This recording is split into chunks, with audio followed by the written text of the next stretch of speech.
How you doing, guys? Welcome back to the second in my series of how I got that shot. So this one's quite interesting because what I basically wanted to do originally was to produce a video on this chap here, so the Nangwang LED tube. So I thought when I'm going to produce that video, what I really want to do is make, you know, one of the best thumbnails. So that was the original idea. And then I also thought to myself, well, in terms of the light setup I'm going to use, it's going to be quite complex. So there's obviously something I can teach from that video. So then the original idea diversified, and from that I got two videos to produce. So the first video was a review on the product, talking about its features and sort of just going through sort of the overview of it and, you know, how you can and can't use it with its features. And then this video is about how I got the shot for the thumbnail of the previous video. And I think really the lesson from this is, if you are trying to produce content for YouTube or things like that, you know, ideas can flourish from absolutely anywhere. So don't sort of, you know, don't ever pigeonhole your initial ideas and think that's the only sort of value I can get from it. By a little bit of exploration, you can come away with different ideas. And from that, I've been able to produce two videos that I think correlate really well with each other, and also showcase this product off to the ability that it can. Even in this video here, I've got it scrolling through its, you know, its sort of its color phasing thing, just to highlight what it can and can't do. So what I'm going to do now is I'm just going to take you through to a little video I filmed explaining the setup to shoot the thumbnail, which you'll see now, which is the thumbnail I used for the previous video. I hope you enjoy it. If you have any questions, pop them down in the comments below.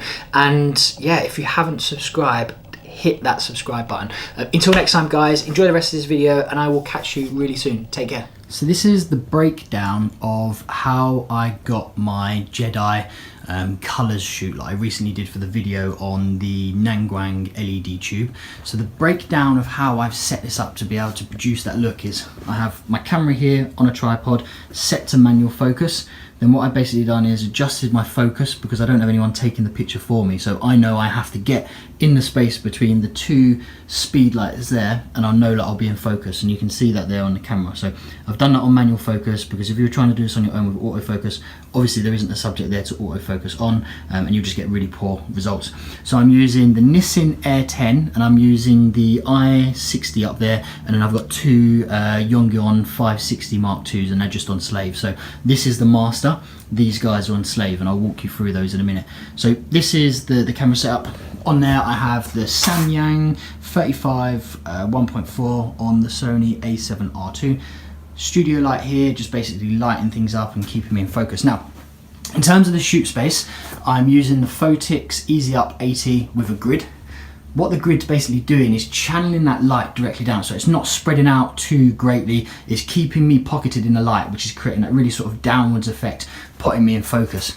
I'm shooting low key on the black background, and then what I've done to produce the colors is so in terms of the process, this is the light I set up first. So I got this one first, and when I was happy with that light setup, I then added the second light. Now the reason we do this one light at a time is, if I try to set them all up and then start firing, I can't work out where the issues are. So what I want to do is pragmatically go for it one by one. Get this correct, then get this correct, then get this correct. If any of those stages are wrong, I can easily go backwards to readjust, and that's the best way to do it in terms of a photography shoot.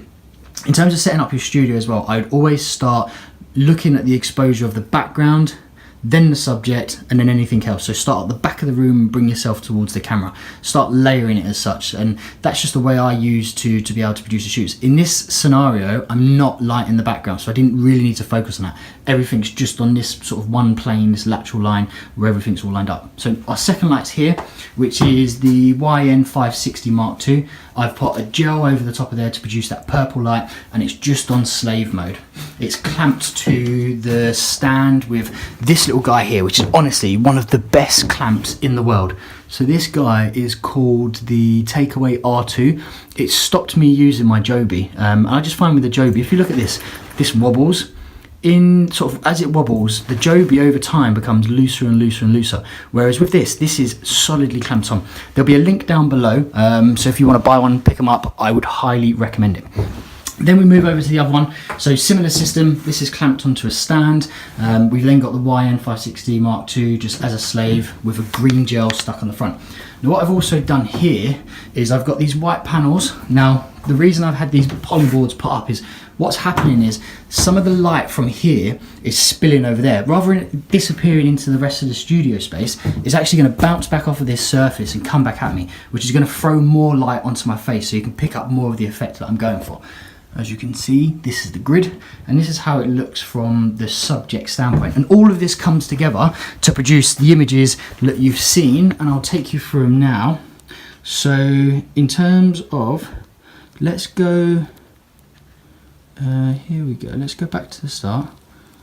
Here we go. So this is me trying to test the light scenario, trying to get the light right. Okay, cool, I'm happy with that light. Let's sort of make the outfit final. Okay, let's test the second light. Okay, I'm happy with the results. I've adjusted to make it right.